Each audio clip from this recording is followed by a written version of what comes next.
Today we have our first special guest in studio, and I can't wait.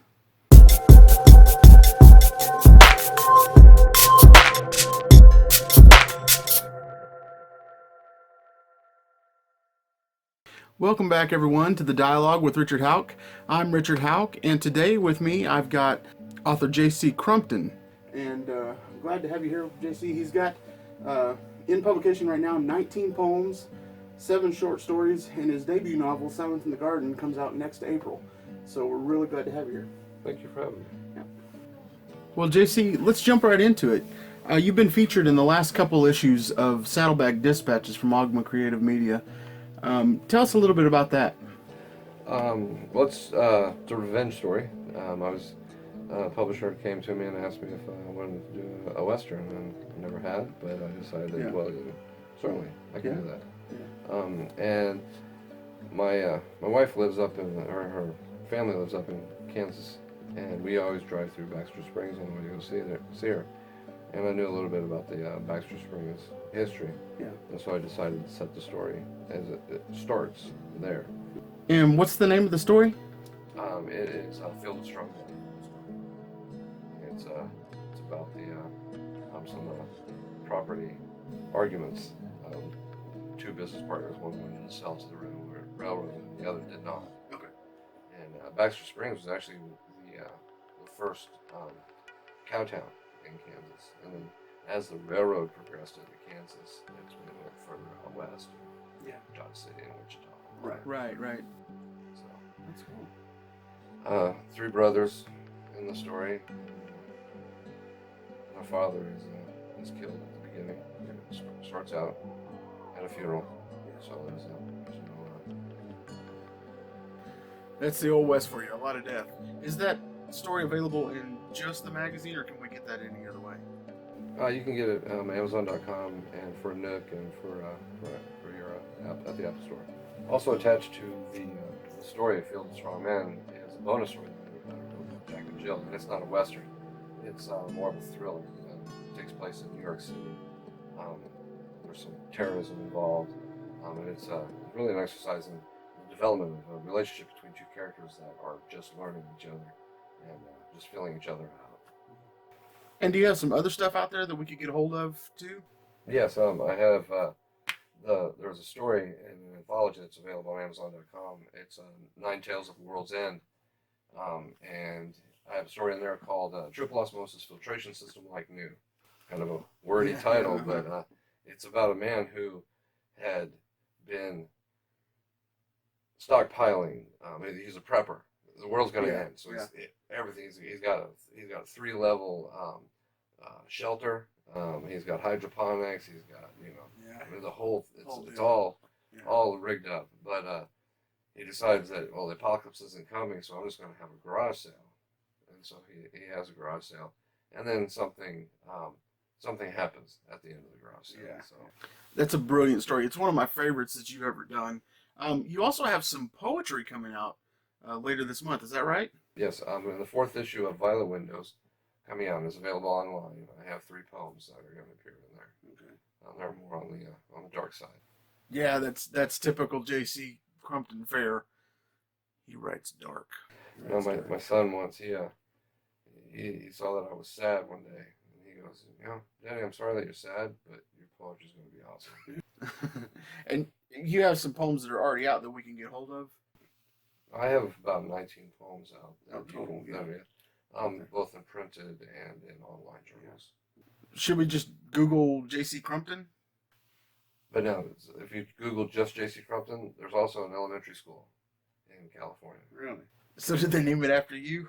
They named it after me probably before I was born, but yes, it's, maybe I was named after the school. I don't know. I was born in California. There you go. Well, let's talk about your debut novel coming out next spring in April through Ogma Creative Media. It's called Silence in the Garden. Yes, it's a historical fiction set in Eureka Springs, and it's about it takes place at the Crescent Hotel. So the Crescent Hotel is considered one of the most haunted hotels in America, where they supposedly saw some and heard some freaky stuff going on. I haven't seen the whole episode. I saw part of it, but I haven't seen the whole episode myself. The whole time that I was researching the book. I spent a lot of time up there, and never heard or never saw anything myself. Yeah. The one thing I really like about your novel, and being able to read it in our critique group and everything and follow along, is the detail and the realism that you've stuck with in that story, and been so true to the history of the place. Well, when I was doing writing the book, when I went back and was doing a lot of the research to make sure that I had the characters in the right places and the right positions, I found out that it was very, very odd that I had gotten a lot of them dead on, and so that was almost kind of spooky. Yeah, I've had an experience there myself. We actually went there a few years back, and in the middle of the night, we had our bathroom door was closed, and when we woke up the next day, the door was open. So it was a little crazy. And then some friends of ours that were staying with us, in their room, the whole night there was somebody playing in the ice bucket. So it was strange. It's a great setting for a story. I mean, there's a really creepy vibe there that lends itself to a paranormal story.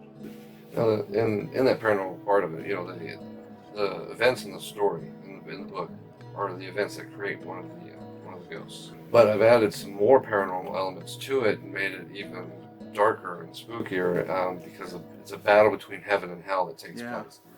The characters in the book are trying to stop hell from coming onto Earth.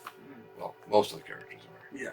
And a lot of chaos ensues. Yeah. So after Silence of the Garden, do you have anything else coming down the pipeline?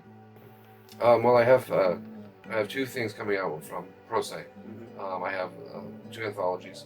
I have a poem in one, which is a tribute to a friend of ours, a fellow writer who passed away, and those stories, essays, and poems deal with handling depression.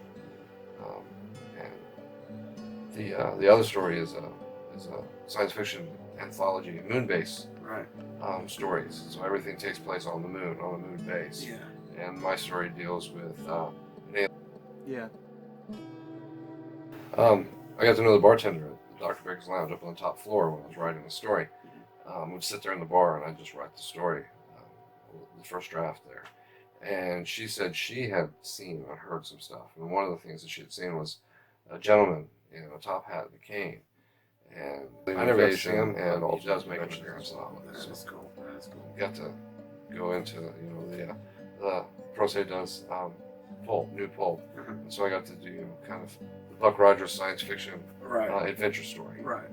That's right up your alley too. Right. That's some of your favorite stuff to write. Yeah. So you're actually going to be appearing at Geek the Library in Rogers, Arkansas? The Rogers Library on November 19th. November 19th.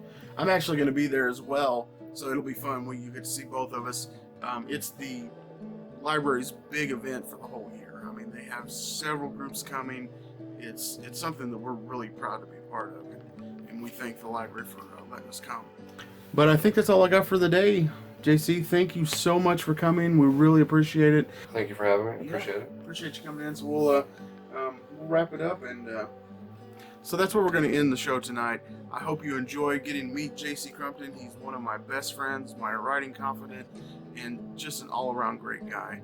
So I'll put some links below to JC's social media accounts so you can follow him and keep track of the stuff that he's going to come out. He is an amazing author. I really enjoy reading his stuff, and I think you will too.